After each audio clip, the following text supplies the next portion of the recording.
Saya beberapa hari yang lalu dakwah ke Pontianak.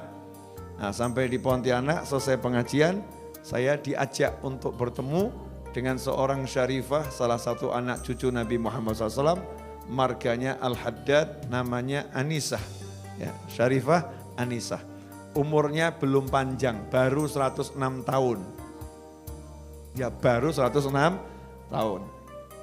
Kemudian wajahnya gak tampak lelah.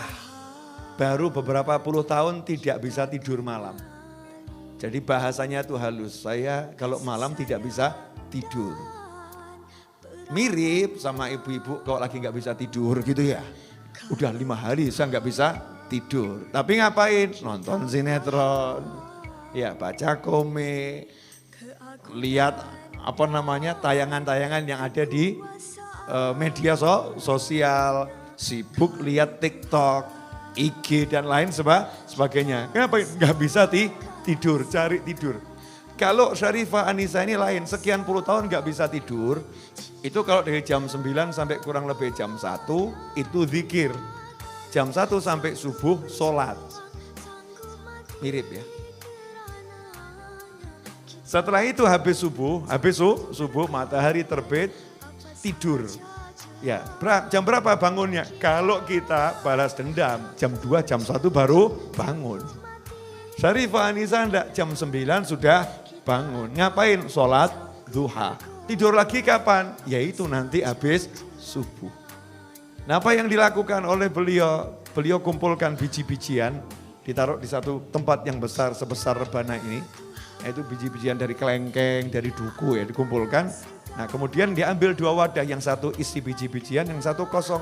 Jam 9 itu duduk nyantai, duduk atahiyat akhir di sejadahnya.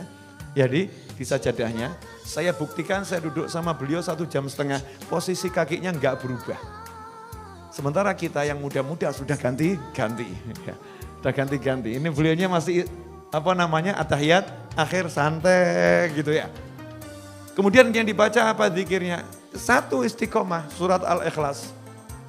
Bismillahirrahmanirrahim. Qul huwallahu ahad. Sampai selesai, kemudian ditaruh di tempat yang kosong. Terus begitu, sampai pindah semua. Ya sampai pindah semua. Besoknya gantian, yang sini dipindah ke sini. Sehingga beliau enggak pakai tasbih. Ya enggak pakai tasbih untuk yang zikir malam itu, enggak pakai tasbih. Karena tasbihnya kalau mau dibuat seberapa panjang itu. Praktisnya ditaruh tempat, ya tempatnya itu yang jadi tasbih, muter, jadi pindah tempat. Nah ini namanya tempat berjalan ya, tasbih tempat. Kita ya sama anak-anaknya, yang anaknya jumlahnya 5, cucunya kurang lebih 20-30, cicitnya baru 50. Baru sedikit. Jadi kalau kumpul nggak usah ngundang-ngundang orang, sudah penuh. Ya, kalau diundang makan semua cucu cicitnya ikut, selesai itu. Rame. Nah, ini Syarifah Anisah ini ditanya kenapa kok seperti itu. Kata beliau, nanti kalau saya ketentuan Allah datang, saya meninggal dunia, maka saya pengen setelah dikubur nanti biji-bijian ini ditaburkan di atas makam saya biar jadi saksi yang nolong saya. Tapi ini kata saya loh ya, menurut saya, kalau menurut Allah nggak tahu lagi. Masih tawadhu seperti itu. Ya masih seperti itu. Kemudian sholat malam hanya 10 rakaat. Sesuai dengan jumlah anaknya 5. 2 rakaat untuk 1 anak. Selesai 2 rakaat, dia doakan anaknya yang 1 ya beserta cucu dan cicitnya. Disebutkan namanya satu persatu. Selesai baru 2 rakaat lagi ganti untuk anak berikutnya dan cucu dari anak itu dan cicit dari anak tersebut. Terus begitu sampai 10 anak, selesainya azan subuh. Dan ini udah puluhan tahun. Hasilnya seluruh anak cucunya nurut dan soleh-solihah, saya lihat sendiri. Semuanya ahli ilmu, suka sama ilmu, suka sama orang soleh. Kenapa? Lah tiap malam dizikiri, disolati. Sayangnya ini gak ditiru ibu-ibu, gak ada yang nyolatin suaminya. Bukan di sholat jenazah, bukan loh ya. Gak sholat malam dizikirin, gak. Anak-anaknya gak dizikirin. Sibuk marahin anak, sibuk marahin suami. Nah ini metode yang saya dapat dari Syarifah Anisah. Semoga Allah panjangkan umurnya dalam segala kebaikan. Kemudian saat saya nanya, minta apa, pengennya apa? Cuman 2 hal. Saya minta sama Allah 2 hal. Nanti kalau ketentuan Allah datang, Ya, saya minta husnul khotimah.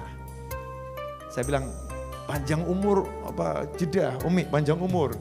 Jawabannya, umur saya udah panjang. Sudah lama saya tinggal di dunia. Nah, terus minta apa lagi? Keren tuh jawabannya. Saya banyak baca Al-Quran, banyak baca Al-Ikhlas. Minta sama Allah satu hal. Malaikat Israel itu kan nanti yang ngurusin pencabutan nyawa saya. Itu kan ditugaskan sama Allah. Ya dia ditugaskan sama Allah, tapi dia kan hamba Allah. Saya bilang sama Allah, ya Allah aku minta satu. Nanti kalau Israel datang menjemput aku, dia harus sopan sama aku. Gak boleh sembarang masuk, harus salam dulu sama aku. Masya Allah keren ya, perempuan bener ya. Jangan sembarang masuk, salam dulu. Minta sama Allah malaikatnya disuruh salam dulu, gak sembarang masuk. Ini nunjukkan kalau wanita yang solihah ya, punya sesuatu di sisi Allah Subhanahu wa Ta'ala. Karena memang punya persiapan. Jadi udah persiapkan, nanti dikubur ada Al-Ikhlasnya. Ya, ngadepi Israel ada Al-Qurannya. Kalau ada orang meninggal dunia beliau dikabari, ada warga kampung meninggal dunia, 5 hari beliau duduk menghatamkan Al-Quran. 5 hari khatam, niat semoga ini jadi temannya dikubur nanti, mikirin orang lain. Nah duduk sama manusia yang seperti ini, itu nanti akan buat kita istiqomah. Jadi gak mikir dunia lagi. Ngopo ruwet cari fulus, cari duit, ujung-ujungnya mati. Oh ngaji enak. Jadi semangat pengen ngaji. Jadi semangat pengen zikir. Tapi kalau kumpulnya sama ahli film, Masya Allah tanya, film apa yang barusan kamu tonton? Ya ada koleksi drama apa yang terbaru? Di mana lihatnya? Jadi pengen lihat, terpanggil untuk itu. Rusak nanti istiqomah kita. Maka biar kita bisa istiqomah, ya kita dengarkan kisahnya orang-orang yang istiqomah. Baik yang masih hidup maupun yang sudah meninggal dunia. Karena takdirnya, pengaruhnya ke hati itu sangat nyata. Ya sangat nyata. Langsung termotivasi. Ini terbukti toh. Antum semua kan tiba-tiba jadi semangat ya, muncul mau begini dan lain sebagainya. Kemudian Sarifah Anisah ini minta sama Allah agar tidak meninggal di rumah sakit. Makanya beliau, saya nggak mau masuk rumah sakit, saya nggak mau direpotkan dan tidak mau merepotkan. Orang meninggal itu harus di tempat yang tenang. Karena nazak itu, dicabut nyawa sama Israel itu sesuatu yang berat. Jadi tempatnya harus tenang. Saya pengen meninggal di rumah. Makanya saya nggak keluar kemana-mana. Jadi hidupnya nunggu Israel alaihissalam. Tapi nunggunya sama sholat ngaji. Sementara kita belas nggak nunggu. Ya nggak nanti. Padahal itu pasti. Nggak punya persiapan khusus ya. Persiapan apa untuk menghadapi Israel alaihissalam. Ya minimal kalau nyebut nama malaikat Israel sebut alaihissalam. Kita kirim salam terus. Untuknya salam. Nanti kalau datang kepada kita ya assalamualaikum dulu gitu ya. Lah nggak pernah dikasih salam ya tahu-tahu masuk aja. Tapi kalau kita sering kasih salam ya Israel alaihissalam, insya Allah nanti Allah izinkan kita kelak setelah panjang umur fitaatillah meninggal husnul khotimah, dijemputnya dengan cara yang indah, yang bagus, yang baik. Jelas semuanya?